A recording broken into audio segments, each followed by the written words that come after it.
नमस्कार, छायाज रेसिपीजमध्ये आज आपण बनवतोय रवा केक। मैदा दही न वापरता ओव्हन शिवाय आज आपण हा केक बनवणार आहोत। तुम्ही याचं टेक्स्चर पाहू शकता। कुणाला सांगूनही खरं वाटणार नाही की हा केक आपण रव्यापासून बनवला आहे। इतका परफेक्ट असा हा केक तयार होईल या रेसिपीने। चला तर लगेच बनवायला सुरुवात करूया। इथे मी 1 कप रवा घेतलाय। उपम्याला जो आपण जाड रवा वापरतो तोच रवा इथे मी घेतलाय। यामध्ये आता अर्धा कप साखर घालायची आहे। साखरसुद्धा मी बारीक करून घेतलेली नाही आहे, जी आपण रेग्युलर साखर वापरतो तीच घेतली आहे। यानंतर इथे मी 1 कप दूध घेतलं आहे। दूध आधी मी गरम करून थंड करून घेतलं आहे। रूम टेम्परेचरचं दूध आहे। आता यातलं अर्धं घालायचं आहे आणि हे अर्धं दूध बाजूला ठेवूया। मिक्स करून घेऊ आपण। यामधलं जे प्रमाण आहे अगदी परफेक्ट आज मी तुम्हाला सांगणार आहे, त्यामुळे तुमचा केक अजिबात बिघडणार नाही। तर इथे आणखी थोडं मी दूध घातलं। तर आतापर्यंत मी पाऊण कप दूध घातलं। सगळं साहित्य मी डिस्क्रिप्शन बॉक्समध्ये देणार आहे, ते पाहून तुम्ही अगदी परफेक्ट माझ्यासारखा केक बनवू शकता। तर हे सगळं एकजीव करून घेतलं। आता यावरती आपल्याला झाकण ठेवायचं आहे आणि असंच हे 15 ते 20 मिनटं बाजूला ठेवून द्यायचं आहे, म्हणजे याच्यातला जो रवा आहे तो छान फुलेल। आणि मी यामध्ये आतापर्यंत पाऊण कप दूध वापरलं आहे। तर हे आपण झाकून ठेवूया बाजूला, म्हणजे याच्यात जी साखर आहे तीसुद्धा विरघळेल।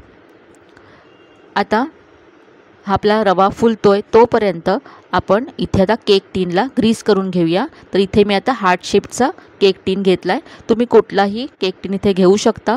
तुमच्याकडे जर केक टीन नसेल तर एखादा डबा ज्याचा बेस सपाट आहे असा डबा घेऊ शकता। याला आता तेलाने ग्रीस करून घ्यायचं आहे। तुमच्याकडे जर बटर पेपर असेल तर तुम्ही हार्ट शेपचा बटर पेपर कट करून तो सुद्धा इथे वापरू शकता।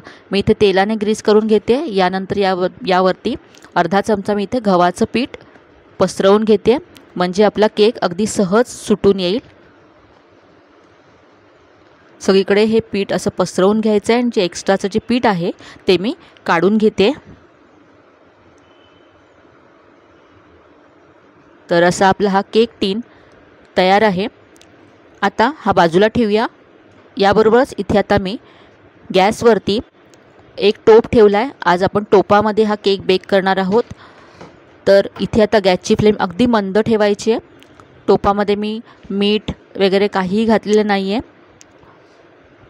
तर तुम्ही हा कुकरमध्ये सुद्धा बेक करू शकता केक। तुम्हाला कुकरची शिट्टी काढायची आहे, रबरसुद्धा काढायचं आहे आणि मग तुम्ही अशाच पद्धतीने कुकरमध्ये सुद्धा हा केक बेक करू शकता।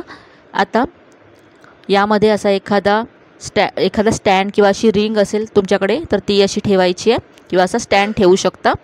आणि आता या टोपावरती झाकण ठेवायचं आहे आणि हा टोप आता प्रीहीट होण्यासाठी आपण ठेवून देऊया।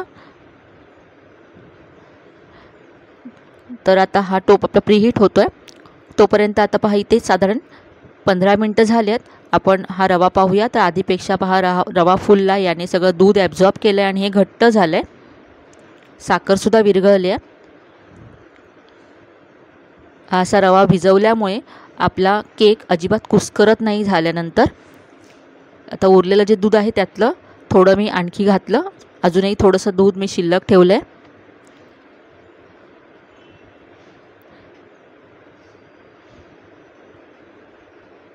आता हे सगळं तयार मिश्रण आहे हे आपण मिक्सरच्या भांड्यामध्ये काढून घेऊया। अगदी सोपी पद्धत आहे ही केकची। तुम्ही सगळ्या स्टेप्स जर फॉलो केल्या तर अगदी मस्त असा केक तयार होतो। आता यामध्ये पाव कप व्हॅनिला कस्टर्ड पावडर टाकायची आहे। तुमच्याकडे जर कस्टर्ड पावडर नसेल तर तुम्ही इथे पाव कप कॉर्नफ्लोअर टाकू शकता किंवा मग गव्हाचं पीठ टाकू शकता। इथे मी व्हॅनिला फ्लेवरची कस्टर्ड पावडर घेतली आहे। जर तुम्ही कस्टर्ड पावडर नसाल घालणार आणि कॉर्नफ्लोअर घालणार असाल तर इथे तुम्हाला याबरोबरच 1 चमचा व्हॅनिला इसेन्स घालावा लागेल। व्हॅनिला इसेन्ससुद्धा नसेल तर तुम्ही इथे वेलची पूड घालू शकता। इथे मी ही कस्टर्ड पावडर घेतली आहे। सहज तुम्हाला ग्रॉसरी शॉपमध्ये मिळेल, व्हॅनिला फ्लेवरची घेतली आहे मी। यानंतर इथे पाव कप आपल्याला यामध्ये मिल्क पावडर घालायची आहे, यामुळे अगदी मार्केटसारखा आपला केक होईल। तर इथे पहा जे 10 रुपयाचं पाऊच मिळतं तर असे 2 पाऊच इथे मी घातलेत। आता यामध्ये पाव कप तेल घालायचं आहे। तुम्ही बटरसुद्धा मेल्ट करून घालू शकता किंवा तूप घालू शकता मेल्ट करून। इथे मी तेल घेतलं आहे, कुठलंही तेल तुम्ही इथे घेऊ शकता ज्याला जास्त स्मेल नाही आहे। सनफ्लावर ऑइल तुम्ही इथे घेतलं तरी चालेल। आता हे सगळं मी मिक्सरला फिरवून घेतलं। सगळं आपण इथे बाउलमध्ये काढून घेतलं। आता इथे पहा मी टुटी फ्रुटी घेतले, यावरती थोडंसं असं गव्हाचं पीठ घालायचं आणि मिक्स करून घ्यायचं, म्हणजे टुटी फ्रुटी एकसारखी सगळीकडे केकमध्ये पसरेल, खाली जाऊन बसणार नाही। यातली थोडीशी मी इथे घालते आणि थोडीशी वरून घालण्यासाठी बाजूला ठेवते। तुम्ही पाहू शकता आपल्या बॅटरला मस्त असा रंगसुद्धा आला आहे। यामध्ये आता मी 2 चमचे दूध घातलं आहे, आणखी मला हे घट्ट वाटत होतं म्हणून। तर यामध्ये मी आतापर्यंत 1 कप आणि 2 टेबलस्पून इतकं दूध घातलं आहे आणि हे आता अगदी परफेक्ट आहे पहा। आता यामध्ये 1 TSP म्हणजे 1 छोटा चमचा इतकं बेकिंग पावडर घालायची आहे आणि पाव चमचा यामध्ये आपल्याला बेकिंग सोडा घालायचा आहे। आता यावरती अर्धा चमचा लिंबाचा रस घालायचा आहे। यामध्ये आपण काही आंबट घातलेलं नाही आहे, दही घातलेलं नाही आहे, म्हणून इथे लिंबाचा रस घातला। यामुळे आपलं बॅटर अजिबात आंबट होणार नाही।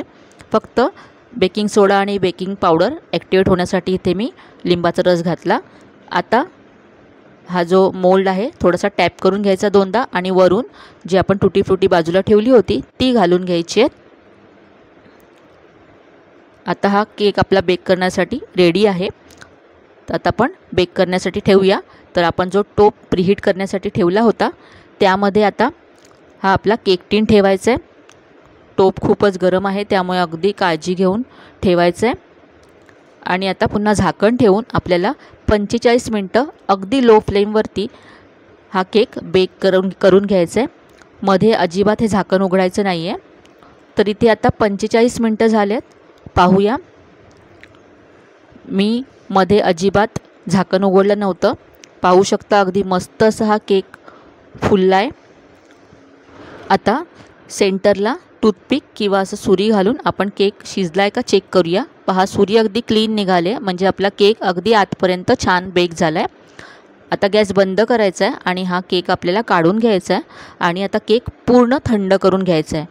केक पूर्ण थंड झाल्यानंतरच आपल्याला या मोल्डमधून बाहेर काढायचं आहे। गरम असताना जर तुम्ही काढायला गेलात तर केक तुटू शकतो।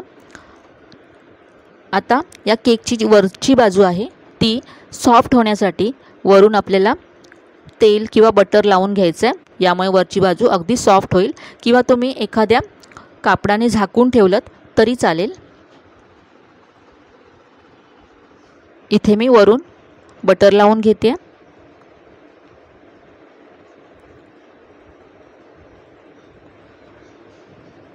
आता हा केक आपण पूर्ण थंड करून घेऊया। तर इथे आता हा केक पूर्ण थंड झाला आहे, आपण काढून घेऊ। आधी याच्या कडा सोडवून घ्यायच्या आहेत।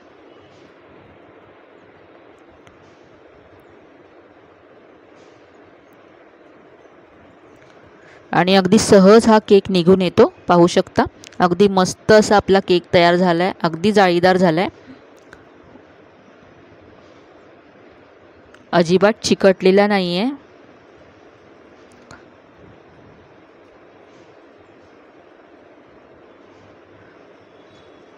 आता आपण हा केक कट करून घेऊया।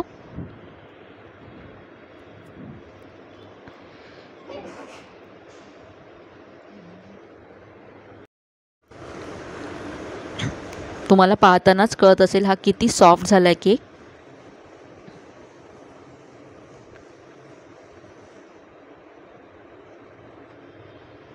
अगदी मस्त स्पॉन्जी आणि अगदी मार्केटमध्ये मिळतो तसा केक तयार झाला आहे। रव्याचा असला तरी अजिबात हा केक कुस्करत नाही आहे।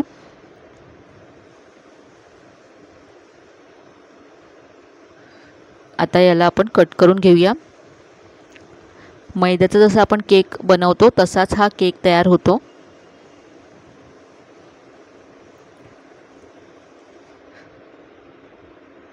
यामध्ये जे आपण साहित्य वापरलं त्याचं अगदी परफेक्ट प्रमाण मी तुम्हाला सांगितलेलं आहे. सगळं साहित्य डिस्क्रिप्शन बॉक्समध्ये सुद्धा दिलेलं आहे, ते पाहून तुम्ही अगदी परफेक्ट असा केक बनवू शकता. पहा किती मस्त अशी याची स्लाइस कट झाली आहे. टुटी फ्रुटी जी आपण यामध्ये घातली ती सगळीकडे व्यवस्थित अशी स्प्रेड झाली आहे.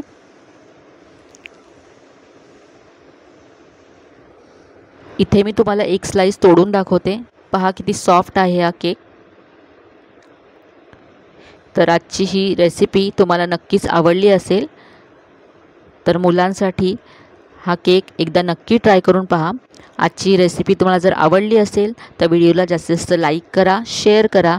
चॅनलवर नवीन असाल तर चॅनलला सबस्क्राईब करायला विसरू नका. चला तर मग पुन्हा भेटूया अशा छान छान आणि नवीन नवीन रेसिपीसह. तोपर्यंत धन्यवाद.